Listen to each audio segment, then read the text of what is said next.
from New York and on the new Hot 97 app. Ebro in the morning on Hot 97. Ladies and gentlemen, Senator representing New Jersey. Give it up. Cory Booker's on the phone. Give it up for him. Senator Booker. Hey. Senator Booker. How you doing, sir? I'm good. It's good to be back on. How y'all doing? Good. You just tuned in. What you were hearing was us debating Oprah Winfrey for president of the United States of America and allegations of her personal nature.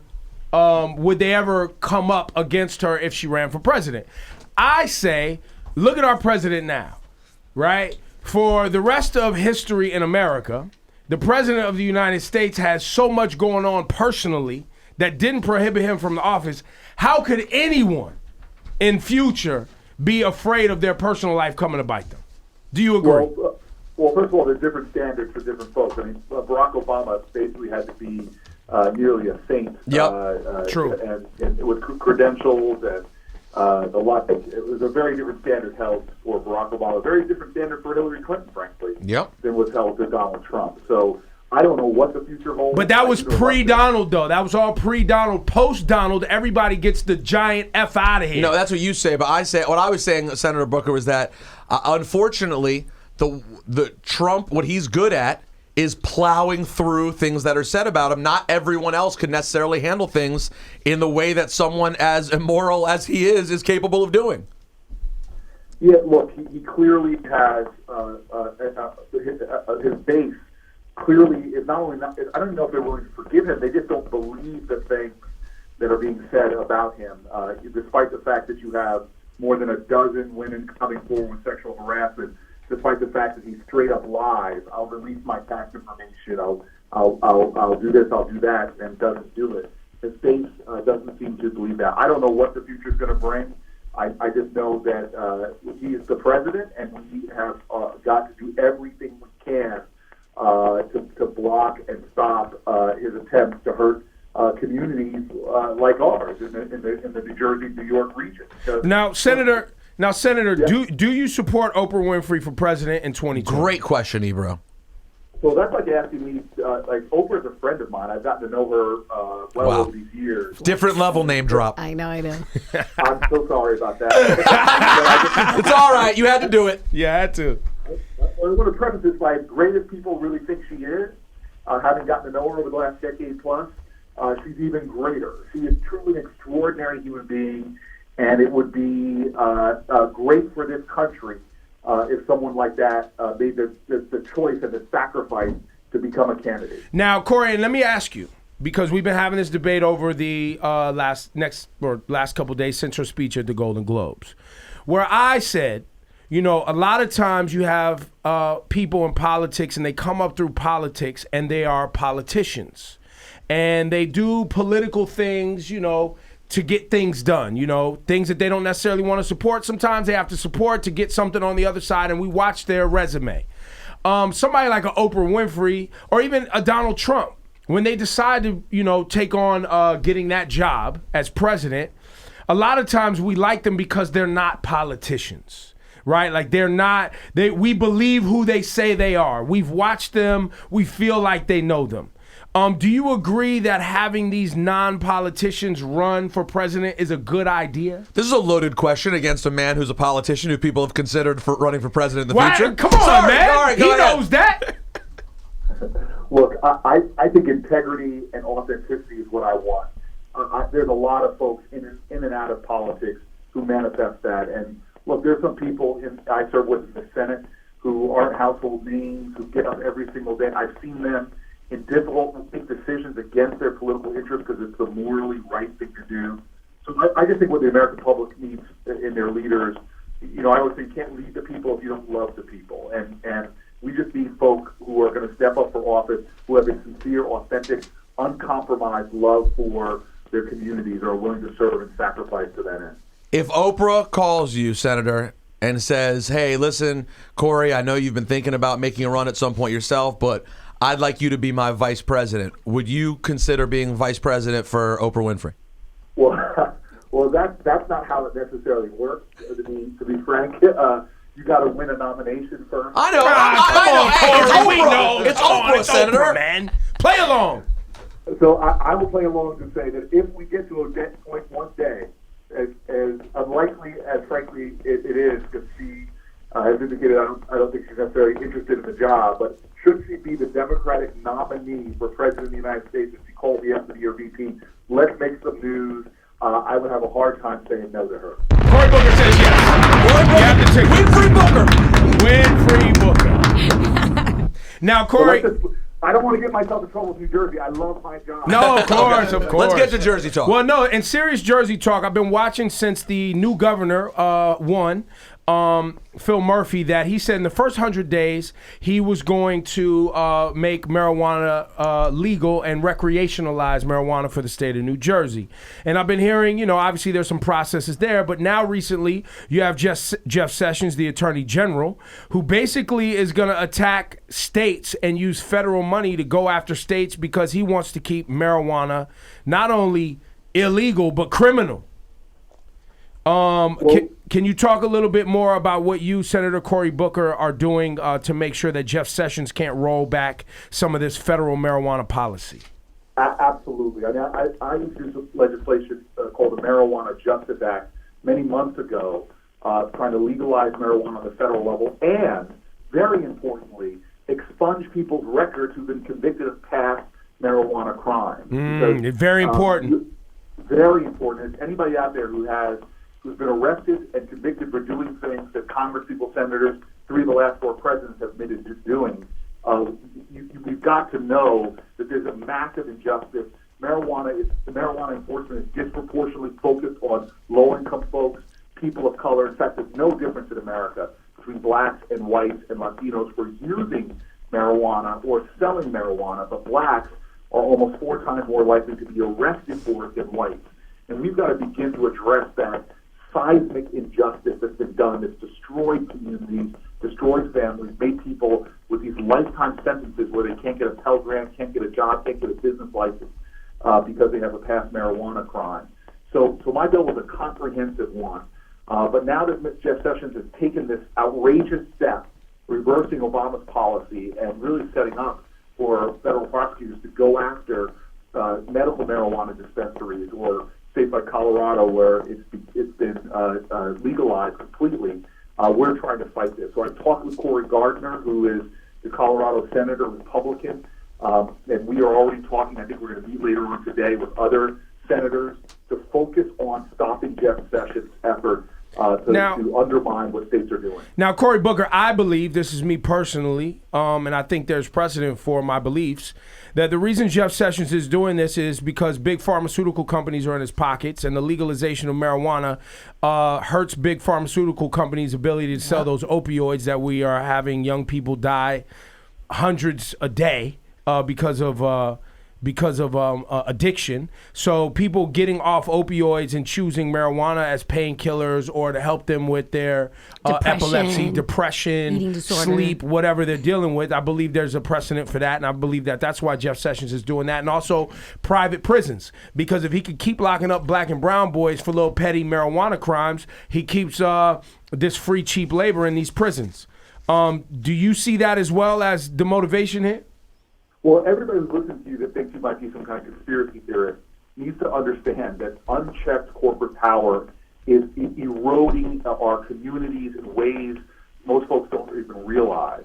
Whether it is big food, which is selling us stuff that's making us sick, or the efforts of pharmaceutical companies to undermine really good policy down here, or overall corporations just with political contributions trying to stop things from happening or pass bad legislation like this tax law.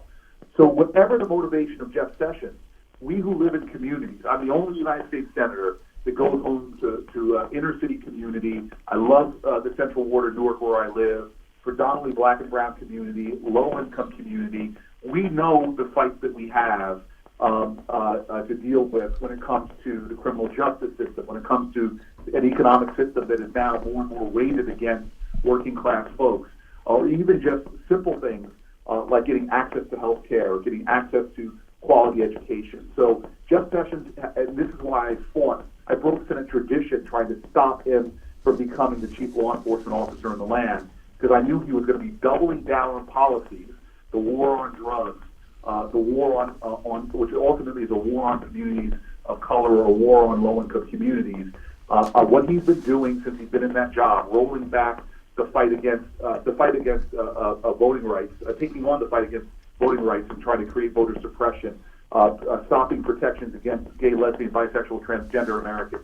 I mean, consistently, this guy is doing bad things, and this is just yet another chapter where he is now going to be doubling down on the prohibition of marijuana, which has been just as destructive as the prohibition on alcohol was a century ago.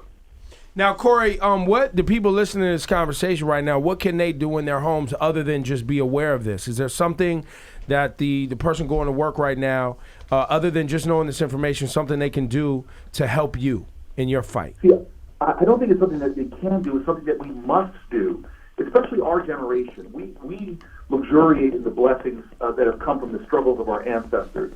I'm about to go meet with John Lewis. You know, we're not going to be called to do freedom rides. We're not going to be called to do sit-ins. But the injustices we're facing, especially through the criminal justice system, that are impacting communities of color and impacting low-income communities, we have to understand that this is a threat to our democratic ideals, principles, as well as to people, and we have to make some kind of sacrifice. Now, don't allow your inability to do everything to undermine your determination to do something in the cause of your country. And so pick up the phone. Say, you know what, this year I'm going to be different. I'm going to do different things I did last year, because if you do the same things you did last year and expect the world to change, I'm telling you right now, nothing will change unless you do. And so once a month, make a phone call down to somebody in Congress to let them know how fired up you are. Post information on your social media feeds about the injustices. And I'll give you one example, because we're all in this together. Like yesterday, the Trump administration rolled back the temporary protected status for El Salvadorians, many of whom have been living in this country for a decade, almost 2 decades. 20 years, some people. Yeah. Yes, threatening to tear parents away from their Now, children. and mind you, Cory, now Haitian protection, Salvadorian protection, right? The DACA and the Dreamers. This is so heartless and cruel. There's so many on the list that were protected of not getting deported. Like, y'all got to pay attention. Haitian people are not protected in a minute. They could, I think in 2020, Haitian people can start getting deported if they haven't gotten all their paperwork right. They used to be protected. And every indication is not that they can be, is that this administration will do it. And we know from the civil rights movement, we know from slavery, we know from the Holocaust, the opposite of justice is not injustice, it's silence, and it's inaction, it's apathy. And so the words are, there's so many things being done to distract us, to lure us into comfort, to make us not pay attention to what's happening. Everybody's got to use their voice. Alice Walker said the most common way people give up their power is not realizing they have it in the first place. Your voice is your power. You may say, I'm not a senator, I'm not a congressperson, but we are a democracy. The power of the people is greater than the people in power. And they want you to be silent. They want you to get comfortable. They want you not to be paying attention. There's so much injustice going on in our communities and in our country. Please take this year. Every week, I'm going to do one thing. It may be small, but I'm going to stand up and speak out against the kind of evil that is happening in our country right now, undermining our principles and our ideals. Yo, Cory Booker, thanks for your time. Now, here's the last question before we let you go. Are you supporting legalizing recreational marijuana in the state of New Jersey? Absolutely. If I'm the principal sponsor of efforts to do so on the federal level, I support my state doing it as well. It is going to end the war on the prohibition of marijuana in our state, but more than that, it's going to empower communities. It's going to stop the overcriminalization of poor communities. It's going to develop a major source of revenue for our state, desperately needed for our roads, our bridges, for our education system. So I'm definitely supporting what the state legislature and the governor is doing. Cory, I'm going to throw something in there just because I'm watching it happen in California and Vegas and Nevada. It's very important to me personally. I'm going to be vocal about when I watch these things roll out. There has to be zoning. Yeah. You cannot, regulation. Regulate, when you say legalize marijuana, it's going to be treated like alcohol. So people, you won't be able to just walk down the street smoking weed. You won't be able to drive and smoke weed. You won't be able to get weed if you're under 21 years old. There's a lot of things. You're going to have a license. You're going to have to do a lot of things to be able to buy weed. Yeah, But we have it's to very thoroughly important. regulate it. It's very important, Cory, that poor neighborhoods are not overrun with dispensaries. Yeah. It's very important that cities know that the dispensaries can't just pop up in every poor neighborhood next to. Then it ends up de facto becoming what it was before. When you had alcohol, when you had liquor stores on every corner and this on every corner, that it has to be zoned in cities, man, in Jersey, man. It has to be in areas. You can't just let these dispensaries pop up and these corporations come in and put things down in poor neighborhoods, man. Listen, I'm proud of what I did when I was mayor, proud of Brother Barack for what he's doing. You're not going to just roll up in Newark and put in things that you wouldn't put in the neighborhood where you live. That's and right. So we were fighting everything from gas stations to other things when I was mayor. This mayor's doing as well.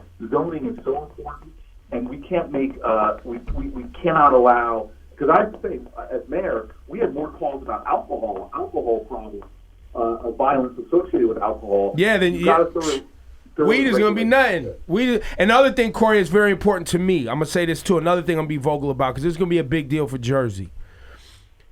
When the money starts coming in, if these kids in these schools, and I'm saying schools, inner city and public schools, are not receiving training on learning how to get into the business, cultivate, grow, health, wellness, and learn, and actually business training, and we're not preparing young kids using this new tax revenue to prepare young kids not only for the jobs of tomorrow, but jobs around these new industries of growing and dispensaries and health and wellness and improving their health and livelihood through this legalization, we're missing a boat.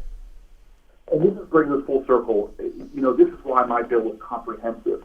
Just think about the hypocrisy we have now in places that now allow marijuana dispensaries. All this money pouring into it, but so many African Americans are excluded because they have past criminal convictions for marijuana distribution. Exactly. If we don't, and it was disproportionately focused on those folks. So think about that.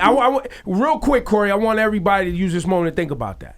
10 years ago, you could get locked up for weed. Yep. All right? 5 years ago, whatever, you get locked up for weed. Now, fast forward, the same corporations that was getting you for cheap labor when you was locked up are the same ones investing in the legalization. Exactly. Yet you got a criminal record and you can't even make money on it and participate in the future of it. So they hit you on both sides. Yeah. And that's mostly black and brown people. That's why I'm hoping my legislature in Jersey won't just legalize marijuana, expunge people's records. It is so patently unfair. And you're right. Now that this is becoming legal, big Wall Street groups are pouring money into this. And again, these are groups of businesses and efforts that have traditionally have disproportionately excluded African Americans, women, and others. So we've got to, if we're going to legalize, create an entire industry, we need to create a fair playing field and create opportunities for disadvantaged groups to be able to be a part of it. And if you don't expunge along with it, you are basically cementing in. Yep. You're creating a cementing of past policies that have racial impact, and now you're creating a unfair playing field because you're excluding those people who are suffering as a result of those racially biased implementation of the past. And the cycle continues. You guys, we got to stop that. Give it up for Cory Booker. Thanks, Senator.